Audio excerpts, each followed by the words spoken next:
Moin Moin, hallo und herzlich willkommen zu einem neuen Video hier auf meinem Kanal. Heute gibt es wieder eine Runde Shakes and Fidget. Wir befinden uns wieder auf dem berühmt-berüchtigten Server 7.de, denn wir besuchen heute mal zum Ende des legendären Dungeons den Account von Turor, was er so geschafft hat, was er mir noch für einen Screenshot geschickt hat und wie viele Runs er insgesamt noch gemacht hatte.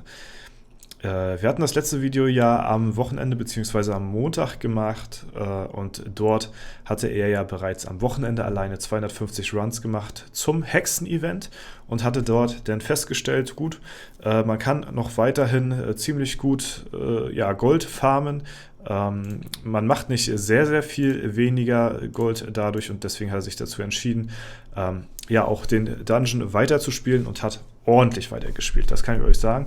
Übrigens, der Turor, wer ihn nicht wiedererkennen sollte, ist jetzt hier auch mit einem Avatar hier am Start. Herzlichen Glückwunsch an der Stelle persönlich nochmal dazu. Sieht, wie ich finde, sehr, sehr nice aus. Ja, es sieht sehr lustig aus. Und wir gucken uns erstmal die Stat-Punkte an. Und bevor es überhaupt losgeht, möchte ich nochmal darauf hinweisen, unten in den Kommentaren werde ich jetzt zu jedem Video, was neu entsteht und was ich hochlade zu Turors Aufholjagd, werde ich jetzt immer jedes einzelne Video verlinken, ne, als quasi so eine kleine History, falls jemand von euch verpasst haben sollte, worum es überhaupt bei dieser Aufholjagd geht, was sein Ziel ist und wieso der Fortschritt jetzt über die einzelnen Videos entstanden ist, kann gerne in die Kommentare schauen. Dort werden von mir alle von Teil 1 bis zum jetzigen Teil, alle Teile jedes Mal aufs Neue verlinkt und falls jemand verpasst haben sollte, was hier überhaupt sein Plan ist, ne, weil ich möchte es nicht jedes Video nochmal neu erwähnen. Ansonsten, wie gesagt, wenn euch weiterhin dieses Projekt mit Turor gefällt und ihr das sehr interessant findet und davon in Zukunft auch weiterhin mehr sehen wollt, dann würde mich auf jeden Fall das sehr freuen, wenn ihr das Video mit einem Daumen nach oben bewertet oder einen Kommentar da lasst, dann sehe ich auch, dass euch das Ganze hier auch sehr gefällt. Gut, auf jeden Fall kommen wir jetzt mal zu den Werten von Turor. Und zwar schauen wir dazu erstmal in das letzte Video rein. Dort sehen wir, dass er hier bei Geschick 5900 hat. Ne, das ist jetzt das vom letzten legendären Dungeon. Und bei Basispunkten in Ausdauer hat er 3500. So. Die haben sich jetzt ein bisschen gesteigert. Ihr seht schon an den Werten hier. Und zwar ist er jetzt hier auf 8000 Basispunkte bei Geschick und sein Ausdauerwert ist von den Basispunkten ungefähr gleich geblieben. Das heißt, er hat seinen Großteil oder wirklich zu 99% alles hier in sein Schadensattribut reingesteckt erstmal. Ist natürlich dann nachher früher oder später dann sehr förderlich, auch um in den Dungeons ein bisschen mehr austeilen zu können, weil momentan braucht er jetzt noch nicht so viel Ausdauer, weil er sich ja noch nicht im PvP-Bereich großartig ansiedelt, beziehungsweise ihn das Ganze noch nicht interessiert. Davon ab macht er ja sowieso erstmal eine kleine Dungeon-Pause. So, er ist seit 97 Tagen am Start, hatten wir auch übrigens geschrieben gehabt, dass er jetzt gestern oder heute seinen Arena-Manager jetzt fertig bekommen hatte. Das heißt, er ist bei E100 angekommen. Das heißt, ab diesem Zeitpunkt bekommt er jetzt maximale Runen und das sehen wir hier auch in seinem Equipment. Er hat noch nicht ganz alles, weil die hat er jetzt erst ganz frisch bekommen. Widerstand gegen alles hier, ne? Fehlt ihm noch immer ein Prozentchen, aber ansonsten Lebensenergie hat er schon mal das Wichtigste auf 15. Dann die Waffenspanne bzw. der Waffenschaden, die Runen davon sind hier auch fast gemaxt. Qualität plus 5 Gegenstände hat er hier. Erfahrung 10% ist sehr wichtig. Goldbonus musste er auch noch bekommen auf 50%, ist auch sehr wichtig. Und hat hier deswegen auch eine zweite Goldrune drin, weil das halt wirklich für ihn jetzt momentan mit Abstand die wichtigsten Runen sind. Hauptsache er hat die Farm-Runen am Start, Erfahrung und Gold. Alles andere ist semi-wichtig, sag ich mal. Das kann man machen, ist aber jetzt nicht so ausschlaggebend. Und anhand der Basispunkte könnt ihr ungefähr euch schon ausrechnen, was er noch an Gold gefarmt hatte in Legendary Dungeon. Das ist nämlich einiges und dazu werde ich euch mal den Screenshot zeigen. Ich hatte ja gestern im Livestream mal euch gefragt gehabt, was ihr so schätzt, wie viele Runs er so ungefähr gemacht hat. Und ich kann euch sagen, das ist von Turor der neue persönliche Rekord. So viele Runs hat er noch nie in einem Legendary Dungeon gemacht. Ich glaube, das höchste, was er mal jemals gemacht hatte, war, glaube ich, damals auf dem Druiden oder so, mit einer weitaus höheren Stufe oder zumindest höher als dieser Account hier, und das war irgendwas um die 600, 600 Runs. Und jetzt hat er innerhalb von den 11 Tagen 740 Dungeon Runs gemacht. Ja, und hat hier jetzt insgesamt 12 Milliarden Gold gefarmt. Knapp 30.000 Monster besiegt, 4.729 Legendaries, sorry. Ja, 740 Legendaries hat er hier bekommen. Und das ist natürlich einiges an Gold, ne? Und was dazu kommt, ist ja, dass wir ja ungefähr mit so einem Run rechnen an Pilzkosten so von circa, lass es pro Schnitt sein, 200, 250 so circa, wenn man gut ist, ne? Oder wenn es ganz schlecht läuft, mal 300 so, ne? Aber dann ist es muss es schon ziemlich bad laufen. Und das hängt halt damit zusammen, dass unser Eins, sag ich mal, versucht so kostengünstig wie möglich da durchzukommen durch die Dungeons, weil man so schnell wie möglich an das Legendary kommt, ohne viel zu sterben. Und bei ihm ist es halt eben die Sache, dass er halt, ob er nun stirbt oder nicht, ist ja mehr oder weniger egal. Es wird darauf Wert gelegt, dass er so viel wie möglich Gold aus den Dungeon rausholt und nicht eben diese Legendaries. Die Legendaries sind on top, Kirsche auf der Sahnetorte, aber hier sind die Runs natürlich nochmal deutlich, deutlich teurer. Dann kommen natürlich auch noch etliche Ressourcen-Runs dazu, wo man auch mehr Ressourcen farmt. Das heißt, man muss durch Opfertüren, durch Fallentüren, was einen auch nochmal schneller sterben lässt. Das heißt, dieser Schnitt pro Run, die sind bei ihm hier gar nicht gegeben, so wie wir das kennen, weil alleine hier schon von seinem letzten Run sehen wir, dass er hier 10 Mal gestorben ist. Das heißt, die Kosten sind für einen Run bei ihm deutlich höher, weil halt eben sein Ziel ein anderes ist, als vielen von uns so pilzsparend wie möglich da durchzukommen. Da ist halt eben der Hauptfokus auf Goldfarm, dazu geht man natürlich in jede Tür, dazu klatscht man jedes Monster, dazu hebt man jede Leiche auf in der Hoffnung, dass da Gold rauskommt und so, ne?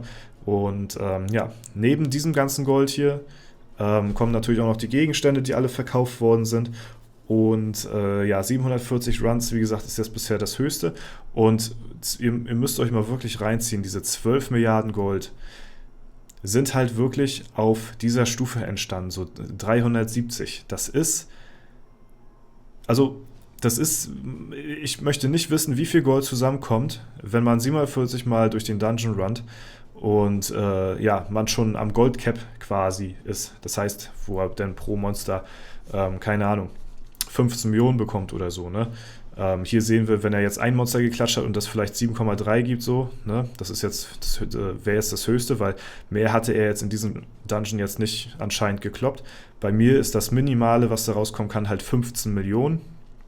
Wenn ich ein Monster klopp oder eine Kiste loote und so, da ist halt das Minimum 15 Millionen, weil wir halt am Cap sind. Das heißt, er ist hier noch lange nicht am Cap.